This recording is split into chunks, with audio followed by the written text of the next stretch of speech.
Magandang gabi po sa inyong lahat. Malugod na pagtanggap sa St. Joseph Parish Gagalangin sa ika-6 at kalahati ng gabing banal na misa na may liturhiya ngayong Lunes ng ika-22 linggo sa karaniwang panahon. Tumayo po ang lahat at tayo'y makiisa sa Eucharistikong pagdiriwang na pamumunuan ng ating Kura Paroko, Reverendo Padre Douglas D. Badong.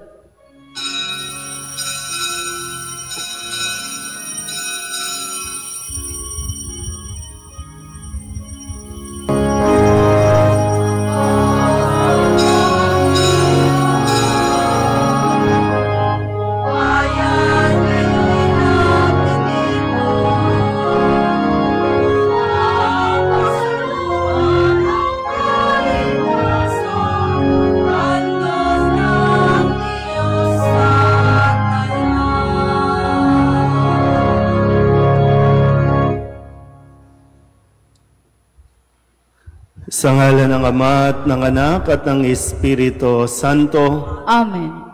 Ang pagpapala ng ating Panginoong Hesu Kristo, ang pag-ibig ng Diyos Ama, at ang makikipagkaisa ng Espiritu Santo naway sumainyong lahat.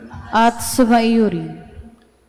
Mga kapatid, aminin natin ang ating mga kasalanan upang tayo'y maging marapat gumanap sa banal na pagdiriwang. Inaamin ko sa makapangyarihang Diyos at sa inyo mga kapatid, na lubha akong nagkasala sa isip, sa salita at sa gawa, at sa aking pagkukulang. Kaya isinasamo ko sa mahal na Birheng Maria, sa lahat ng mga anghel at mga banal, at sa inyo mga kapatid, na ako'y panalangin sa Panginoong ating Diyos. Kaawaan tayo ng makapangyarihang Diyos, patawarin tayo sa ating mga kasalanan at patnubayan tayo sa buhay na walang hanggan. Amen. Panginoon, kaawaan mo kami. Panginoon, kaawaan mo kami. Kristo, kaawaan mo kami. Kristo, kaawaan mo kami. Panginoon, kaawaan mo kami. Panginoon, kaawaan mo kami. Manalangin tayo. Ama naming makapangyarihan, tanang pinakamabuti iyong tinataglay. Gawin mong sa aming kaloob ay manuot ang pag-ibig sa iyong ngalang dakila at bantog, upang sa pag-unlad ng aming pagsunod sa pananampalatayang iyong ipinagkaloob, mapagyaman mo ang kabutihang iyong inihandog, at ang iyong pinagyaman ay mapanatili mong lubos sa iyong pagsubaybay sa amin at pagkupkop, sa pamamagitan ni Hesu Kristo, kasama ng Espiritu Santo, magpasawalang hanggan. Amen. Pagbasa mula sa unang sulat ni Apostol San Pablo sa mga taga-Tesalonika. Mga kapatid, ibig naming malaman ninyo ang katotohanan tungkol sa mga namatay na, nang hindi kayo magdalamhati tulad ng mga taong walang pag-asa. Naniniwala tayong si Jesus ay namatay at muling nabuhay. Kaya naman, naniniwala tayong bubuhayin din ng Diyos ang lahat ng namatay na nananalig kay Jesus, upang isama sa Kanya. Ito ang aral ng Panginoon na sinasabi namin sa inyo. Pagparito ng Panginoon, tayong mga buhay ay hindi mauuna sa mga namatay na. Sa araw na yaon, kasabay ng malakas na utos, ng tinig ng arkanghel at ng tunog ng trumpeta ng Diyos, bababa ang Panginoon mula sa langit. Bubuhayin muna ang mga namatay na nananalig kay Kristo. Pagkatapos, tayong mga buhay pa ay titipunin niya sa ulap at isasama sa mga binuhay upang salubungin sa papawirin ang Panginoon. Sa gayoy, makakapiling niya tayo magpakailanman. Kaya nga, mag-aliwan kayo sa pamamagitan ng mga aral na ito. Ang salita ng Diyos. Salamat sa Diyos. Panginooy paririto upang hatulan niya tayo. Panginooy paririto upang hatulan niya tayo. Purihin ang Panginoon, awitan ng bagong awit. Panginooy papurihan nitong lahat sa daigdig. Kahit sa ay ipahayag na ang poon ay dakila, sa madla ay ipahayag ang dakila niyang gawa. Panginooy paririto upang hatulan niya tayo. Ang poon ay tunay na dakila, marapat na papurihan. Higit sa sino mang Diyos, siya'y dapat katakutan. Ang Diyos ng sanlibutay, pawang mga Diyos-Diyosan. Ang poon lang ang may likha ng buong sangkalangitan. Panginooy paririto upang hatulan niya tayo. Lupa't langit ay magsaya, umugong ang kalaliman. Lahat kayo na nilikhang nasa tubig ay magdiwang. Ang bukirin at ang lahat ng naroon ay sumigaw. Pati mga punong kahoy sa galak ay mag-awitan. Panginooy paririto upang hatulan niya tayo. Ang poon ay pupurihin pagkat siya ay daratal, paririto sa daigdig upang lahat ay hatulan. Tapat siya kung humatol at lahat ay pantay-pantay. Panginooy paririto upang hatulan niya tayo. Magsitayo po ang lahat.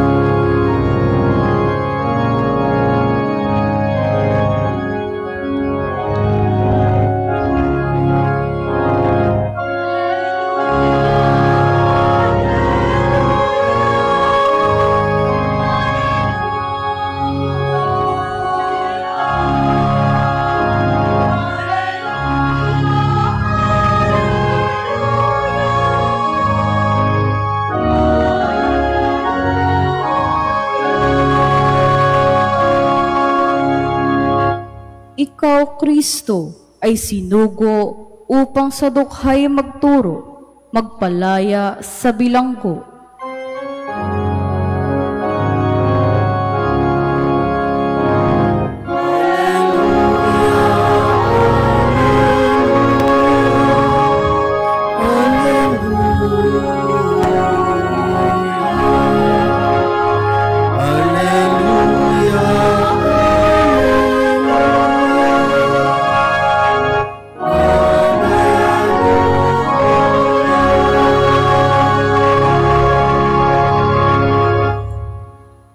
Sumainyo ang Panginoon. At sumaiyo rin. Ang mabuting balita ng Panginoon ayon kay San Lucas. Papuri sa iyo, Panginoon.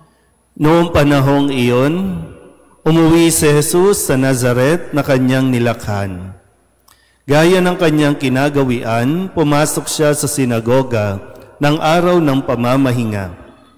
Tumindig siya upang bumasa at ibinigay sa kanya ang aklat ni Propeta Isaías.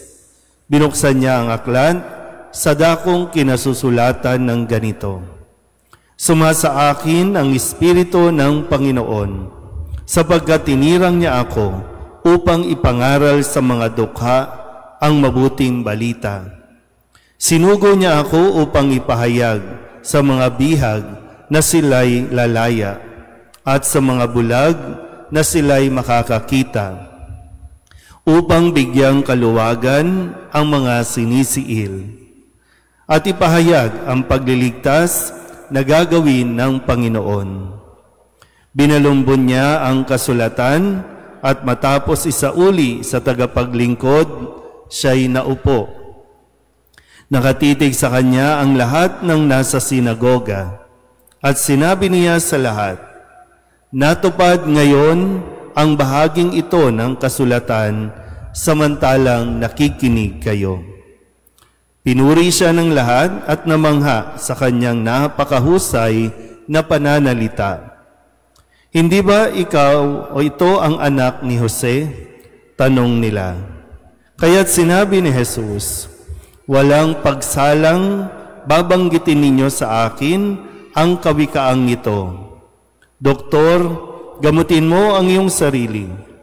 Sasabihin din ninyo sa akin, gawin mo naman sa iyong sariling bayan ang mga nabalitaan naming ginawa mo sa Capernaum. At nagpatuloy ng pagsasalita sa Jesus. Tandaan ninyo, walang propetang kinikilala sa kanyang sariling bayan.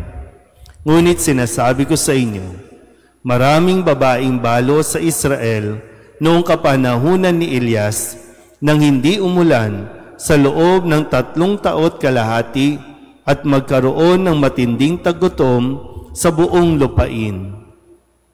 Subalit hindi sa kanino man sa kanila pinapunta si Elias, kundi sa isang babaeng balo sa Sarepta, sa lupain ng Sidon. Sa dinami-dami ng mga ketongin sa Israel noong kapanahunan ni Eliseo, walang pinagaling isa man sa kanila. Sinaaman pang taga-Syria ang pinagaling. Galit na galit ang lahat ng nasa sinagoga nang marinig ito. Nagtindigan sila at pinagtabuyan siyang palabas sa taluktok ng borol na kinatatayuan ng bayan upang ibulid sa bangin. Ngunit dumaan siya sa kalagitnaan nila at umalis. Ang mabuting balita ng Panginoon. Pinupuri ka naming Panginoong Hesukristo. Isang magandang gabi po sa inyong lahat. Ngayon po ay Lunes ng ika-22 linggo sa karaniwang panahon. At sa ating pong narinig na ebanghelyo na kung saan ito mismo ang karanasan ni Jesus. Malinaw kay Jesus kung ano ang purpose niya sa mundong ito. Malinaw kay Jesus kung ano ang misyon niya at kung ano ang dapat niyang tapusin sa mundong ito nang siya ay isugo ng Ama para maligtas ang sanlibutan. So malinaw sa kanya. Ang tanong, kayo ba sa edad ninyong yan, alam mo na ba ang purpose mo? O kaya naman, masasabi mo bang na-fulfill mo na yung purpose mo sa mundong ito? Ano bang purpose mo? Magpabaha? Ano bang purpose mo? Manginggit? Ano bang purpose mo? Yung bang purpose natin? Manghingi ng ayuda? Anong purpose? Kasi, di ba? Minsan kaya hindi tayo nabubuhay ng mayroong sense of fulfillment kasi hindi natin alam kung ano ang purpose natin at kung para saan. Bakit natin ginagawa ang mga bagay na ginagawa natin kahit pa hindi tayo pinapansin, kahit hindi tayo pinupuri o nakakatanggap ng papuri mula sa ibang tao. Kasi kung malinaw sa iyo, kagaya nito, sa karanasan ni Jesus, dahil malinaw sa kanya na ang kanyang pagparito para magpagaling ng mga may sakit, magpalaya ng mga bihag, para makakita ang mga bulag, para bigyang kaluwagan ang mga sinisiil. Kaya siya isinugo, at sumasa kanya ang Espiritu Santo dahil ito ang gusto ng Ama. Malinaw yun. Kaya kahit, sabi kasi dito, namangha ang lahat ng mga naroroon, napakagaling niyang magpaliwanag, napakagaling niyang magsalita. Pero namanghaman sila, hindi nila tinanggap si Jesus. Hindi nila kinilala si Jesus. Although, nagdidemand sila na, sige na, gumawa ka rin dito ng kababalaghan. Gumawa ka rin ng mga himala. Hindi dahil tinatanggap nila si Jesus. Wala lang. Gusto lang mag-demand na dahil taga-roon si Kristo, dapat gumawa ka rin ng mga ginagawa mo sa ibang lugar. Basic kasi na kailangan manampalataya ka, kailangan tanggapin mo si Kristo bilang Mesiyas. Kasi nandoon yun Kaya nga, di ba, kung babalikan natin minsan, iba-iba yung paraan ni Jesus ng pagpapagaling. Sa bawat lugar, iba ang kanyang ginagawa. Pero malinaw sa kanya yun. Kaya nung hindi siya tinatanggap, to the point na gusto siyang ihulog sa bangin, ganun katindi. Namamangha sila, pero gusto nilang ibulid sa bangin dahil hindi nila matanggap si Kristo na isang anak ng karpentero, pero napakahusay. At hindi niya pinagbigyan ang kahilingan ng mga ito na gumawa ng himala. Tuloy lang si Kristo. Iniwan niya ang mga ito, then punta sa iba. Kasi yun ang mission niya. Hindi para i-please itong mga taong ito na ayaw siyang kilalanin. Diba? Mahirap po kasi yung pleaser. Mahirap yung kaya mo na ginagawa yung mga ginagawa mo para lang magustuhan ka ng tao, para lamang maaliw sa iyo yung tao. Pag ganun ang ganun, hindi ka talaga sasaya sa ginagawa mo. At hindi ka makakapag-focus sa ginagawa mo. So, ano nang status mo ngayon? Paano ba? Nagsiserve ka ba para ma-please mo lang yung mga tao? Nandito ka ba para mapansin ka lang na matuwa sa iyo mga tao? Mag-ingat-ingat ka. Marami ang nagpo-post sa social media para lamang magustuhan ng mga tao. Kaya kahit yung mga bag, kinakain, pinopost nyo, ayan, tuloy, nasira, tuloy, sila din naman. Kasi hindi lahat matutuwa. Talagang merong mga basher. Pero, di ba, ano ka ba? Nag-i-express ka ba para magpa-impress ka lang? Kasi kung ganyan lang ang goal mo, ay walang kahahantungan yan. Pero kung malinaw sa iyo na nandito ka, ine-express mo yung mission mo dahil sa Diyos, kahit anong pangbabash ang gawin o marinig mo, hindi ka panghihinaan ng loob. Kahit pagbalakan pang sirain ang buhay mo, basta't malinaw sa iyo na ito ay ginagawa mo dahil sa Diyos, para sa Diyos, bilang pagtupad at pagtugon sa iyong misyon, hindi ka masisira ng kahit na sino. Hindi ka masisiraan ng loob, basta't alam mo na ito ay para sa Diyos. Amen?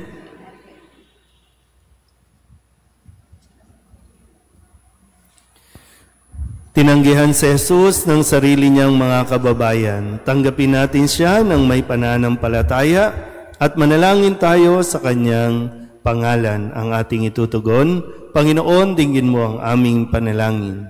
Panginoon, dinggin mo ang aming panalangin. Ang mga pinuno ng simbahan naway ipahayag ng may katapangan at isabuhay ng may paninindigan ang salita ng Diyos.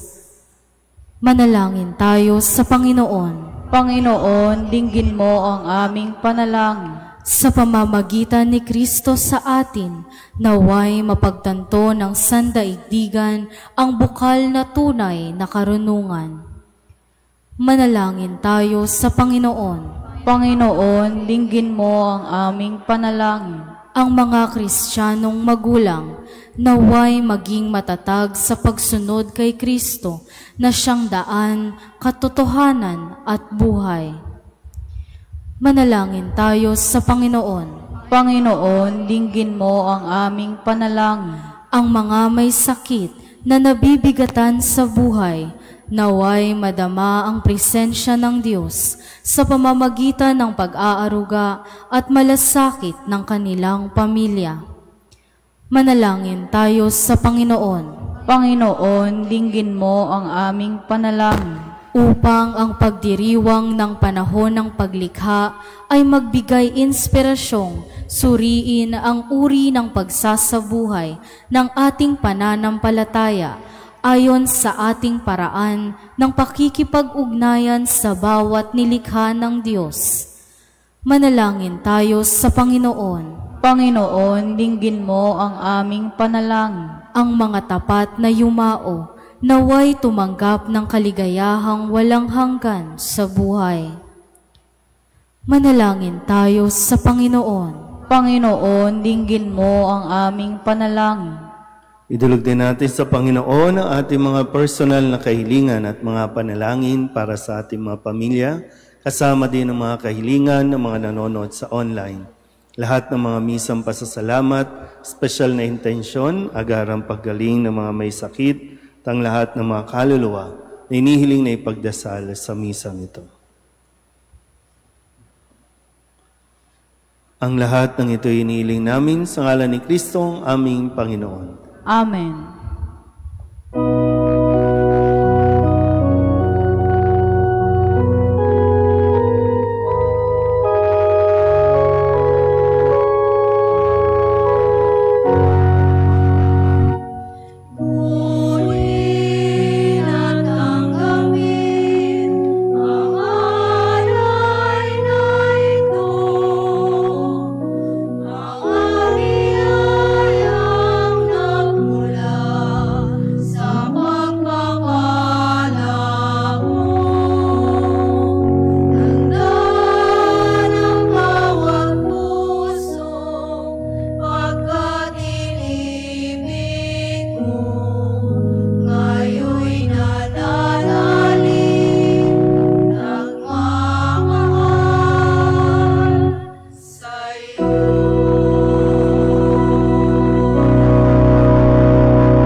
Manalangin kayo mga kapatid upang paghahain natin ang kalugdan ng Diyos Amang makapangyarihan. Tanggapin nawa ng Panginoon itong paghahain sa iyong mga kamay, sa kapurihan niya at karangalan, sa ating kapakinabangan, at sa buong sambayanan niyang banal. Ama naming lumikha, ang banal na paghahain ay lagi nawang magdulot ng iyong pagbabasbas na sa amin tumutubos, upang ang ginaganap mo sa aming pagdiriwang ay maging lubos na pagkakaloob ng iyong pagmamahal sa pamamagitan ni Jesucristo kasama ng Espiritu Santo magpasawalang hanggan. Amen. Sumainyo ang Panginoon. At sumaiyo rin. Itaas sa Diyos ang inyong puso at diwa. Itinaas na namin sa Panginoon. Pasalamatan natin ang Panginoong ating Diyos. Marapat na siya ay pasalamatan. Ama naming makapangyarihan, tunay ngang marapat na ikaw ay aming pasalamatan. Ikinalugod mong likain ang sanlibutan na iyong pinagbabago at idinarangal. Sa pamamagitan ng iyong anak na kinalulugdan, kaya't utang na loob ng iyong mga itinatangi at ng mga banal na kapiling mong lagi ang iyong paggiliw at pagkakandili. Kaya kaysa ng mga anghel na nagsisiawit ng papuri sa iyo, nang walang humpay sa kalangitan, kami nagbubunyi sa iyong kadakilaan.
Ama naming banal, ikaw ang bukal ng tanang kabanalan. Kaya't sa pamamagitan ng iyong Espiritu, gawin mong banal ang mga kaloob na ito upang para sa aming maging katawan at dugo ng aming Panginoong Hesu Kristo. Bago niya pinagtiis ang kusang loob na maging handog, hinawakan niya ang tinapay, pinasalamatan kaniya, hinaghati-hati niya iyon, iniabot sa kanyang mga alagad at sinabi, "Tanggapin ninyong lahat ito at kanin, ito ang aking katawan na ihahandog para sa inyo."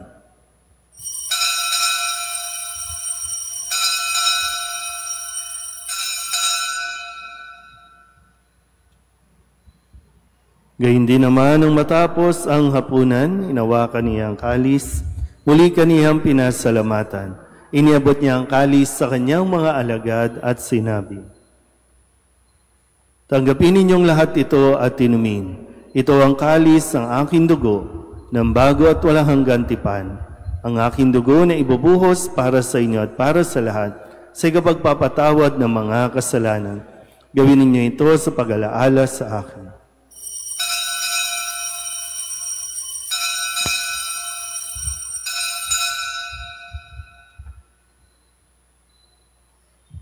Ipagbunyi natin ang misteryo ng pananampalataya. Si Kristo'y namatay, si Kristo'y nabuhay, si Kristo'y babalik sa wakas ng panahon. Ama, ginagawa namin ngayon ang pag-alaala sa pagkamatay at muling pagkabuhay ng iyong anak. Kaya tiniaalay namin sa iyo ang tinapay na nagbibigay buhay at ang kalis na nagkakaloob ng kaligtasan. Kami nagpapasalamat dahil kami iyong minarapat na tumayo sa harap mo para maglingkod sa iyo. Isinasamo namin kami magsasalo-salo sa katawan at dugo ni Kristo ay mabuklod sa pagkakaisa sa pamamagitan ng Espiritu Santo. Ama, lingapin mo ang iyong simbahang laganap sa buong daigdig. Puspusin mo kami sa pag-ibig, kay San Leon na aming Papa at ni Jose na aming Obispo at ng Tanang Kaparian. Alalahanin mo sina Gebra Miguel at Alexander na tinawag mo mula sa daigdig na ito. Nung sila'y binyagan, sila'y nakaisa ni Kristo sa pagkamatay. Ngayong sila'y pumanaw, naway makaisa sila ni Kristo sa pagkabuhay. Alalahanin mo rin ang mga kapatid namin na himlay na may pag-asang sila'y muling mabubuhay. Gayon din ang lahat ng mga pumanaw. Kawaan mo sila at patuloyin sa iyong kaliwanagan. Kawaan mo at pagindapating kaming lahat na makasalo sa iyong buhay na walang wakas. Kaysa ng mahal na Birheng Maria na ina ng Diyos, ng kabiyak ng puso niyang si San Jose, kaysa ng mga apostol at ng lahat ng mga banal na namuhay dito sa daigdig ng kalugod-lugod sa iyo. May pagdiwang nawa namin ang papupuri sa ikararangal mo sa pamamagitan ng iyong anak na aming Panginoong Hesu Kristo. Sa pamamagitan ni Kristo, kasama niya at sa Kanya, ang lahat ng parangal at papuri ay sa iyo, Diyos Amang makapangyarihan, kasama ng Espiritu Santo, magpasawalang hanggan.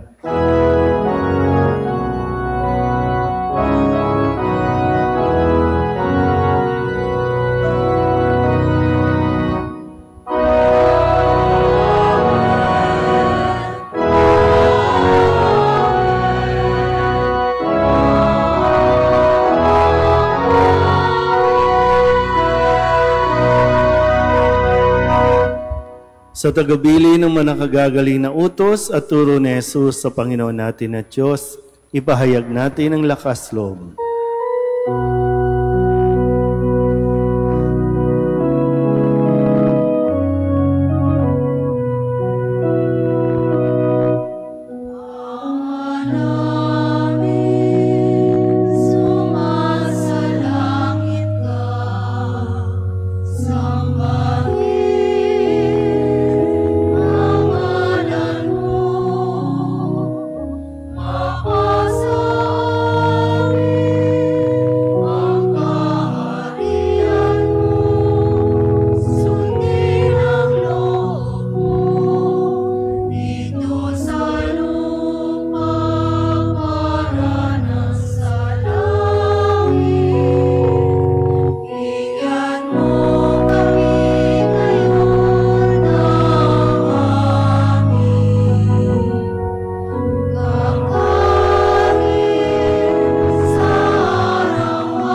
Gawain kami iadya sa lahat ng masama, pagkalooban ng kapayapaan araw-araw, iligtas sa kasalanan, at ilayo sa lahat ng kapahamakan, samantalang aming pinananabikan ang dakilang araw ng pagpapahayag ng tagapagligtas naming si Jesucristo. Sapagkat iyo ang kaharian at ang kapangyarihan at ang kapurihan magpakailanman. Amen.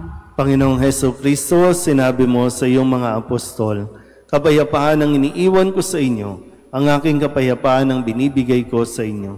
Tunghayan mo ang aming pananampalataya at huwag ang aming mga pagkakasala. Pagkalooban mo kami ng kapayapaan at pagkakaisa ayon sa iyong kalooban, kasama ng Espiritu Santo, magpasawalang hanggan. Amen. Ang kapayapaan ng Panginoon ay laging sumainyo. At sumaiyo rin. Magbigayan po tayo ng kapayapaan sa isa't isa. Kordero ng Diyos na nag-aalis sa mga kasalanan ng sanlibutan, maawa ka sa amin. Kordero ng Diyos na nag-aalis sa mga kasalanan ng sanlibutan, maawa ka sa amin. Kordero ng Diyos na nag-aalis sa mga kasalanan ng sanlibutan, ipagkaloob mo sa amin ang kapayapaan. Ito ang Kordero ng Diyos. Ito ang nag-aalis ang kasalanan ng sanlibutan.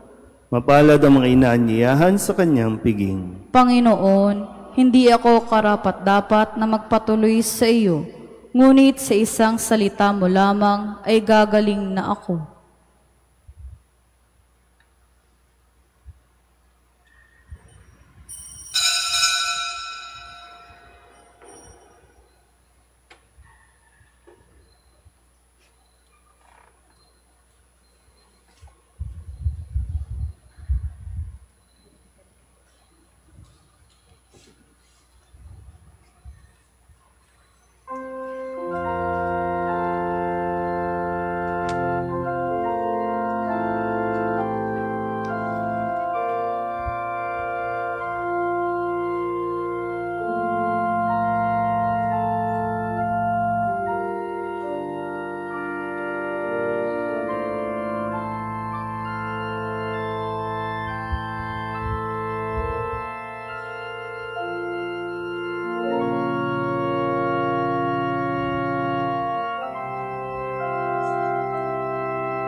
Magsilhod po ang lahat. Panalangin kay San Jose, abang tagapangalaga ng tagapagligtas, kabiyak na puso ng mahal na Birheng Maria. Sa iyo'y pinagkatiwala ng Diyos ang kaisa-isa niyang anak. Sa iyo nagtiwala si Maria. Sa piling mo, si Kristo'y naging tao. Maging ama ka rin sa amin, pinagpalang Jose. At gabayan mo kami sa landas ng buhay. Ihingi mo kami ng biyaya, awa at tapang, at ipagtanggol kami sa lahat ng masama. Amen. Magsitayo na po ang lahat.